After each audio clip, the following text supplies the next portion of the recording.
Cette élimination n'aurait pas dû être possible. Les États-Unis ont réussi avec leurs lanceurs HIMARS, ce que ces armes ne sont normalement pas censées faire. La marine iranienne a subi toute la puissance de cette frappe historique.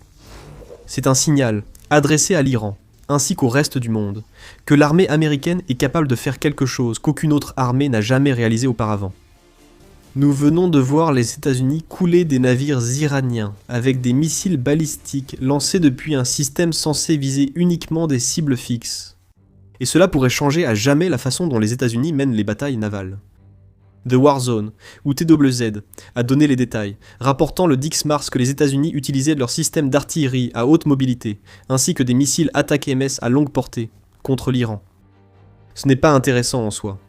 Le HIMARS est un choix évident contre l'Iran, car le régime a de nombreuses cibles au sol que les États-Unis peuvent viser. L'ATACMS est un bon choix pour frapper ces cibles, donc tout cela est logique. Mais nous vous avons dit qu'il y a une avancée historique en jeu, et cela est entièrement dû à un autre type de missile que le HIMARS tire sur l'Iran, le missile de frappe de précision, ou PRISM. Ce nouveau missile a été utilisé pour la première fois contre l'Iran, soulevant des questions sur une possible version anti-navire développée par les États-Unis. Nous expliquerons cela en évoquant bientôt la frappe historique de l'Amérique. D'abord, découvrons PRISM, et pourquoi ce missile aurait permis aux États-Unis d'accomplir l'impossible. Développé par Lockheed Martin, le PRISM était présenté comme la nouvelle génération de systèmes d'armes de frappe de précision sol-sol. Vous devriez comprendre qu'il s'agit d'un missile balistique à courte portée, non destiné aux cibles navales. Livré par deux dans un pod et pouvant être lancé par le HIMARS, le PRISM a une portée qui varie entre 60 et 499 km, soit entre 37,2 et 310 miles, et il délivre une munition insensible ou une charge énergétique IM. C'est remarquable pour la simple raison que les charges IM sont spécialement conçues pour la sécurité, car elles sont créées pour garantir qu'aucun stimulus externe autre que celui fourni par le missile lui-même ne puisse provoquer l'explosion de la charge. C'est du moins le concept. L'Iran a très vite appris qu'une charge énergétique IM qui fait ce qu'elle est censée faire suffit à couler des navires. Selon le Defense Post, le PRISM permet aux États-Unis de frapper rapidement des cibles fugaces via des lanceurs terrestres mobiles, comme le HIMARS, déjà présent sur le terrain. Les États-Unis ont de nombreuses bases autour de l'Iran. Il est donc probable que des systèmes HIMARS y soient installés. Les États-Unis devaient seulement déployer leurs missiles de 816 kg nécessaires, et l'Iran deviendrait une cible pour ce nouveau missile balistique. Nous avons constaté que les États-Unis utilisent les lanceurs HIMARS pour tirer des missiles, dont des prismes. Le commandement central des États-Unis a partagé sur X une vidéo montrant plusieurs lancements de prismes depuis un site tenu secret. Des missiles de précision longue portée PRISM ont été employés pour la première fois au combat lors de l'opération Epic Fury, apportant une capacité de frappe inédite, a annoncé le CENTCOM sans fournir beaucoup de détails, hormis quelques lancements présentés. Un autre compte X, observateur du renseignement égyptien, a partagé une vidéo montrant le lancement d'un prisme depuis Bahreïn, indiquant qu'au moins un site américain y a tiré le missile. Bahreïn se trouve justement à portée de frappe du territoire iranien. Peut-être plus important encore, tout missile tiré depuis la base américaine dans ce pays devrait traverser le golfe Persique. Nous avons vu qu'il est possible qu'aucune traversée n'ait eu lieu. Les États-Unis ont frappé un navire au lieu de frapper l'Iran avec leur nouveau missile balistique. C'est l'exploit impossible qui accompagne la première utilisation mondiale de prisme, et TWZ explique ce qui s'est passé. Le média a cherché à clarifier les propos du président des chefs d'état-major interarmés de l'US Air Force, Dan Kane, sur les 10 premiers jours de l'opération Epic. Fury a vu les États-Unis couler 50 navires iraniens grâce à l'artillerie, des chasseurs, des bombardiers et des missiles tirés depuis la mer. Donc la mention de l'artillerie devrait attirer l'attention ici. Lorsque TWZ a posé la question, un responsable américain anonyme a expliqué que l'artillerie désignait l'emploi des HIMARS contre les navires de la marine iranienne. Ce n'est pas possible, les HIMARS ne sont pas faits pour ça. Ce n'est pourtant pas le but des attaques MS tirées des HIMARS, explique TWZ. Il convient également de noter qu'il n'existe aucune variante opérationnelle connue de l'attaque MS capable de frapper des cibles mobiles, ce qui signifie qu'il devrait être utilisé contre des navires stationnaires, selon le média. Il est possible que les États-Unis aient frappé un navire stationnaire avec des attaques MS, mais leur portée limitée par rapport au PRISM complique cette action. Le HIMARS lui-même n'est pas non plus très efficace pour frapper des cibles mobiles, comme nous l'avons appris lors de la guerre en Ukraine. La docteure Marina Miron, experte militaire au King's College de Londres, l'a expliqué lors d'un entretien avec la BBC sur l'utilisation des lanceurs HIMARS par l'Ukraine en 2022. Le HIMARS est très précis contre des cibles fixes avec les bonnes coordonnées, a dit Miron, mais moins efficace contre des cibles mobiles comme des troupes, donc il ne peut pas repousser une avancée. Kane affirme que de l'artillerie a été utilisée contre les navires iraniens, et un responsable a confirmé à TWZ qu'il s'agissait du HIMARS. Les preuves commencent à s'accumuler. Les États-Unis ont réussi quelque chose qu'ils n'avaient jamais fait auparavant, à savoir détruire un navire de guerre avec un missile balistique. La question que nous devons nous poser maintenant est simple. Comment ? Un rebondissement dans l'histoire du prisme pourrait apporter la réponse. Appliquons d'abord le rasoir d'Occam, et supposons que l'explication la plus simple est la bonne. La raison la plus simple de la destruction d'un navire par missile balistique par les Américains est l'usage du HIMARS, sans doute avec la version standard du prisme, pour viser un navire à quai. Les États-Unis ont certainement déjà adopté cette approche auparavant. Le 2 mars, TWZ a indiqué que les États-Unis avaient frappé une grande base navale iranienne sur le détroit d'Ormuz, l'incendiant et détruisant au moins une frégate iranienne. Quelques jours plus tôt, le même média avait rapporté une autre frappe américaine contre la frégate iranienne de classe allemande à quai, qui, selon des images satellites, était en train de brûler à Konarak, dans le sud-est de l'Iran, sur le golfe d'Oman. Aucune confirmation n'a été donnée sur ce qui a frappé ces navires. Il se peut qu'ils aient été touchés par l'aviation américaine plutôt que par l'artillerie évoquée par Kane. Le problème est la portée. Bahreïn étant le seul site de lancement confirmé de HIMARS et prismes, il peut servir d'exemple. La plus courte distance entre Bahreïn et l'Iran à travers le golfe Persique est d'environ 120 miles, explique TWZ. L'attaque MS et le prisme couvrent cette distance, mais seule une petite zone de l'Iran sera atteinte par ces missiles. Concernant les frappes sur des navires au port, les États-Unis ont peu d'options. Seuls les ports de Bandar Kangan et d'Azalouya sont accessibles.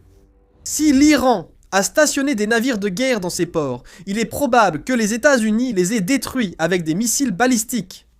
C'est là l'explication la plus simple de ce que les États-Unis viennent d'accomplir, une première mondiale. Et s'il existait une autre explication ?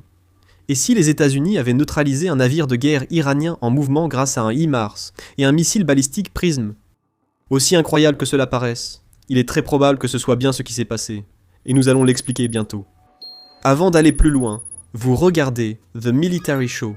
Abonnez-vous dès maintenant, en cliquant sur le bouton pour ne rien manquer. Nous passons du probable à ce qui semble impossible. Comment les États-Unis pourraient-ils toucher un navire en mouvement avec un missile balistique ? C'est le genre d'exploit extrêmement difficile à réaliser, même dans les meilleures conditions. Même avec le prisme standard, les États-Unis auraient du mal à toucher un navire en mouvement. L'indice est dans nos propos. Les missiles balistiques, bien que rapides, doivent parcourir des centaines de kilomètres pour atteindre leur cible. Les frappes instantanées sont impossibles, rendant une cible mobile comme un navire très difficile à atteindre. Ajoutez cette cible à l'immensité d'un océan ou d'une mer, et les défis augmentent. Déterminer où se trouve un navire et où il sera à l'arrivée d'un missile est un immense défi, que les missiles balistiques classiques ne relèvent pas toujours. Pas les missiles tirés depuis des lanceurs HIMARS. Peut-être que les États-Unis n'ont pas déployé de missiles standards. La version du prisme ayant touché un navire de guerre iranien était sans doute une variante anti-navire que les États-Unis développent depuis un certain temps. Nos preuves de ce développement datent de 2024. En juin de cette année-là, Naval News a annoncé que les États-Unis avaient mené leur premier exercice Synkex de destruction de navires par missiles balistiques anti-navires, utilisant le prisme. Lors de l'exercice Valiant Shield, les États-Unis ont utilisé un lanceur autonome multidomaine et 2 missiles prisme pour frapper un navire désarmé en mouvement. Cet exercice a constitué la première utilisation de ces 2 systèmes en dehors du territoire américain, ce qui était une première en soi. Le fait que Prism ait atteint sa cible est l'étape la plus marquante. Un Synkex n'avait jamais été fait avec un missile balistique. Maintenant, c'est fait. Prism fournit ainsi aux États-Unis un outil pour mener des actions semblables près de 2 ans plus tard autour de l'Iran. TWZ ajoute qu'il existe des preuves que les États-Unis développent une version de Prism dotée d'un autodirecteur supplémentaire, appelé Increment 2. Il y avait des rumeurs à ce sujet en janvier 2024, 6 mois avant le succès de Synkex qui utilisait Prism. Les États-Unis avaient salué la conclusion du projet qui avait permis la création de Prism Increment 2 en 2023, rapportait TWZ à l'époque, et ils étaient en train de transformer un projet de recherche réussi en la mise en œuvre de cette nouvelle technologie. L'emploi d'un prisme à l'été, 2024, pour couler un navire, pourrait être le premier exemple concret de succès de la technologie. Increment 2. En résumé, les États-Unis utilisent prisme en Iran, mais pas comme on aurait pu le penser. Cependant, de nombreuses inconnues subsistent dans cette équation, selon TWZ. L'armée a peut-être déjà commencé à déployer les prismes incrément 2 au moins de façon limitée. L'armée a indiqué avoir débuté les essais en vol du nouveau système de guidage en 2023. On ignore si les missiles incrément sont facilement convertibles en incrément 2, selon la source, qui précise qu'il est aussi possible que les États-Unis aient tiré la version incrément 1 du prisme sur un navire à l'arrêt. Cependant, il y a une chose dont nous sommes certains. Les États-Unis ont réussi au moins une frappe contre un navire iranien en utilisant le HIMARS, et cette frappe a très probablement été réalisée avec un missile balistique. Que le navire ait été en mouvement ou non importe peu, car il s'agit tout de même d'une frappe inédite au monde pour les États-Unis. Cela montre à l'Iran que l'Amérique a plus de moyens pour détruire ses navires de guerre qu'on ne l'aurait cru. Et cela nous amène aux raisons pour lesquelles cette frappe est importante. Au-delà du fait que les États-Unis ont réussi quelque chose qu'ils n'avaient jamais fait auparavant, ce que nous détaillerons plus tard, cette frappe signifie que les États-Unis font un pas de plus vers la neutralisation de la marine iranienne. C'est un objectif clé des débuts de l'opération Fureur épique, non pas parce que la marine iranienne menace la puissance navale américaine dans le golfe Persique, mais à cause de le contrôle de l'Iran sur le détroit d'Ormuz. Cette étroite voie navigable se trouve au sud de l'Iran. Environ 20% du pétrole et du gaz maritimes mondiaux y transitent chaque année. Rien que pour le pétrole, cela représente 20 millions de barils par jour, rapporte le Guardian, ajoutant que le détroit d'Ormuz est également la route commerciale la plus importante pour les méthaniers transportant du gaz naturel liquéfié. Pire encore, ce détroit en particulier ne peut pas être contourné facilement, contrairement à d'autres voies navigables majeures comme le détroit de Malacca, ce qui signifie que c'est un point d'étranglement pour une énorme quantité de pétrole et de gaz dans le monde. D'où l'avantage de l'Iran. Cet avantage n'est possible que si l'Iran garde une marine opérationnelle, que les États-Unis tentent actuellement de lui retirer. Kane a déclaré que les États-Unis ont déjà détruit environ 50 unités navales iraniennes, dont le navire probablement frappé par leurs missiles balistiques. Cependant, comme le note le New York Times, une complication supplémentaire vient du fait que le régime iranien dispose de 2 marines. La marine de la République islamique d'Iran est similaire à celle d'autres pays, car elle dispose aussi de navires de guerre conventionnels, selon le média.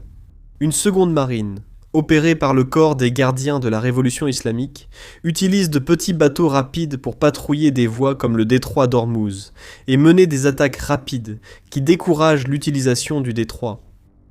Les États-Unis tentent actuellement de gérer cela. Toute attaque contre un navire iranien, quelle que soit sa marine, est une victoire importante pour assurer le passage du pétrole et du gaz par le détroit d'Ormuz. Le transit libre dans le détroit n'a pas encore repris. Actuellement, des experts comme David Roche de Quantum Strategies prévoient la réouverture complète du détroit d'ici fin mars. Mais chaque frappe réussie contre un navire iranien rend cette échéance plus réalisable.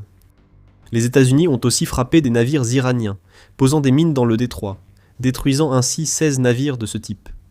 Des dragueurs de mines seront nécessaires si ces navires ont réussi. Il s'agit d'un bras de fer autour du détroit d'Ormuz.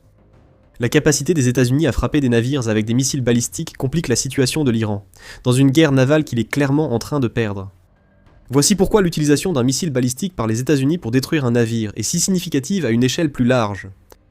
Selon TWZ, l'armée américaine tente depuis un moment de rattraper son retard dans la course aux missiles balistiques anti-navires. La Chine a investi massivement dans ce domaine, ce qui a conduit au développement d'armes comme le KD-21, un missile balistique lancé depuis les airs qui pourrait théoriquement frapper des navires. Le mot clé est « théoriquement ». La Chine n'a pas connu de guerre majeure depuis des décennies, et son armée modernisée reste quasi non éprouvée. Les États-Unis, par leur frappe de missiles balistiques anti-navires, ont mis fin à toute théorie et conjecture. L'Amérique a montré qu'elle a une version du prisme pouvant atteindre des navires. Que ce soit à quai ou en mer, le fait que cela se soit produit en combat réel a fait passer les États-Unis du rattrapage au statut de leader mondial dans ce domaine, car ils sont les seuls à avoir réalisé ce type de frappe. C'est un signal, non seulement à l'Iran, mais comme l'explique TWZ, à tout autre pays qui pourrait se retrouver en conflit avec les États-Unis à l'avenir. Le prisme est souvent décrit comme une capacité clé face à un possible conflit de haute intensité avec la Chine dans le Pacifique. simplement en raison de sa portée étendue par rapport à l'ATACMS, précise le média, ajoutant que cette portée supplémentaire sera précieuse pour engager des cibles sur terre comme en mer. Cela montre que le prisme était non seulement opérationnel, mais a aussi brillamment réussi ses premiers tests en combat réel. Les États-Unis ont presque certainement tiré ces nouveaux missiles balistiques sur des cibles en Iran. Si TWZ a raison sur l'interprétation de Kane concernant la destruction de moyens navals iraniens par l'artillerie américaine, alors le prisme représente une menace encore plus grande pour la Chine et la Russie. Les États-Unis peuvent détruire des navires avec des missiles balistiques. Cela offre à l'Amérique une capacité qui pourrait être essentielle, en Iran comme dans tout futur conflit. La Chine devrait être particulièrement inquiète de cette nouvelle capacité, surtout en ce qui concerne les porte-avions dans lesquels le pays a tant investi pour les construire. Le porte-avions de classe Fujian, présenté comme une avancée, pourrait pourtant être détruit par un navire de guerre américain des années 1970, sans compter les missiles balistiques que les États-Unis sont désormais capables de lancer contre lui. Regardez notre vidéo pour en savoir plus. Et si vous avez apprécié cette vidéo, n'oubliez pas de vous abonner à The Military Show pour ne rien manquer de notre couverture de la guerre en Iran. Et merci, comme toujours, de nous avoir regardés.